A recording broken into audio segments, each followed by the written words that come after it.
Hi guys, Monica from the Auburn Hill Homestead. Gonna be doing a little recipe for today's video. It's kind of a dreary day here in Kansas. We're finally getting some winter. It's definitely been lacking this season. Been pretty nice out and a mild winter so far, which has its pros, but you know, I'd like some snow every now and then, being a former Northern Illinois girl. And but you know, you gotta be careful what you wish for, because then there's gonna be 2 feet of snow on the ground if we're not careful. So anyway, today's recipe, I was thinking of doing a chili since it's so dreary outside. This is probably not your typical chili. It is much more like a stew, a real stick to your bones type of chili. And typically you'd use ground beef in it. Today I'm going to go ahead and use ground bison. I think even like ground venison would work really well. But anyway, the ground bison that I'll be using is from a good friend of mine, Ed Dillinger. He owns Lazy Heart D Ranch up here in Northeast Kansas. He has bison and cattle.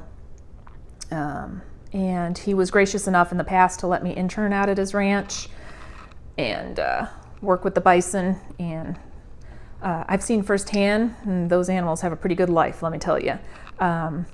So anyway, it'll be ground bison in today's recipe, but like I said, feel free to use whatever you want. And I look forward to sharing it with you.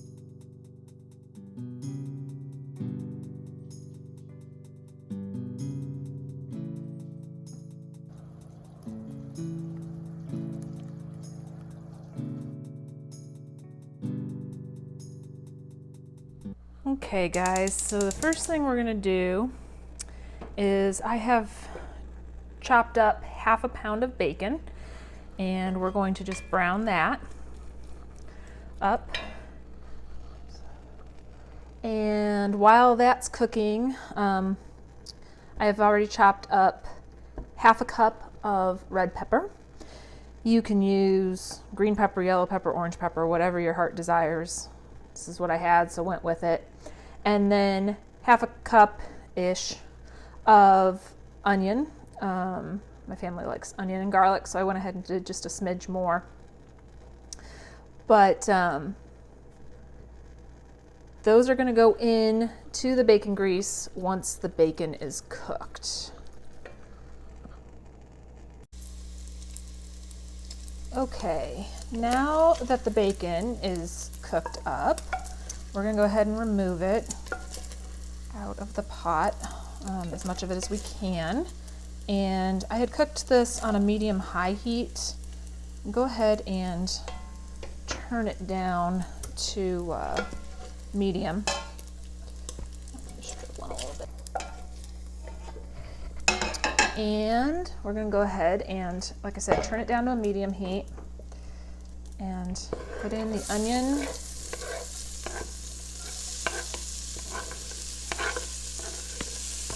And the red pepper, or whatever color pepper you chose.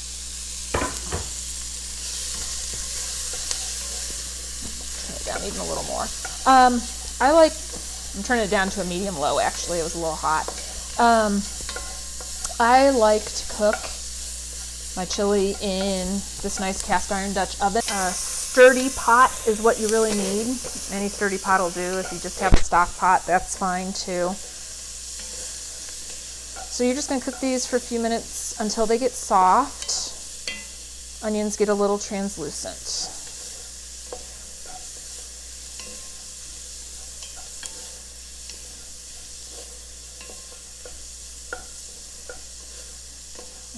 They don't need to be cooked super, super long because they are going to be simmering for a while in the chili to meld all the flavors together. So next, I'm going to put in 1 pound of bison. Like I said before, you can use whatever ground meat you would like. So we're just going to cook that up. Okay, now that the meat is pretty well browned back up here, we're going to add back in the bacon.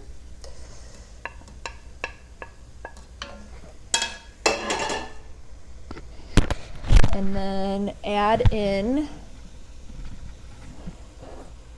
1 can of refried beans. Oops, don't drop the refried beans in the pot. That doesn't work so hot. Okay. There we go. 1 can of kidney beans, your choice, light or dark. These are light.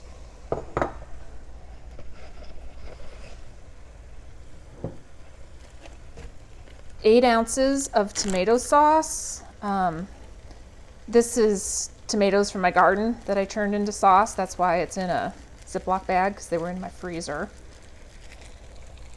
But you can use 1 8-ounce can of tomato sauce.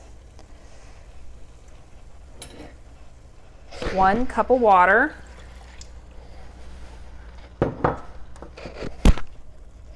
3 tablespoons of chili powder. I just go ahead and guesstimate it, right?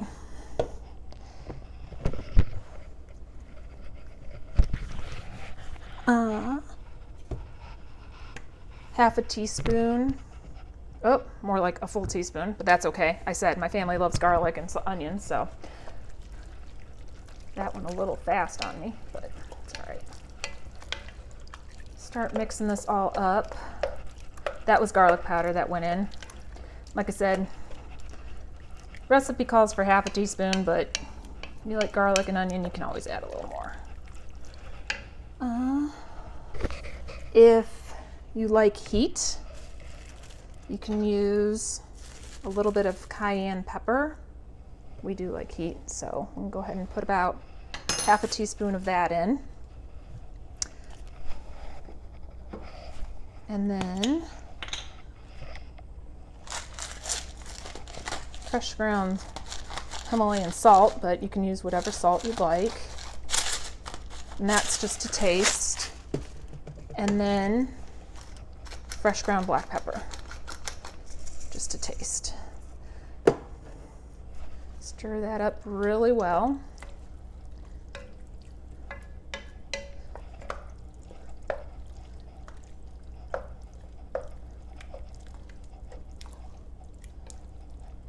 And the last thing we add is about a tablespoon of molasses.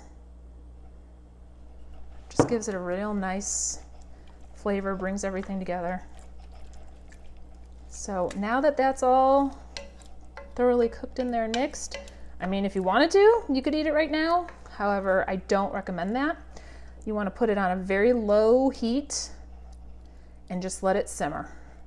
If you need to, you might, if you let it go a while, you might need to add just a little bit more water to it.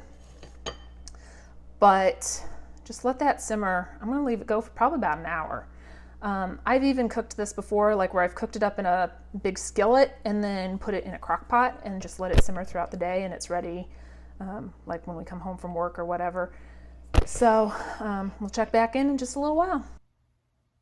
Okay, so it's been about an hour. Everything's looking really good. I'm gonna go ahead and have a little taste test before everybody else comes for dinner. I think that's only fair, right?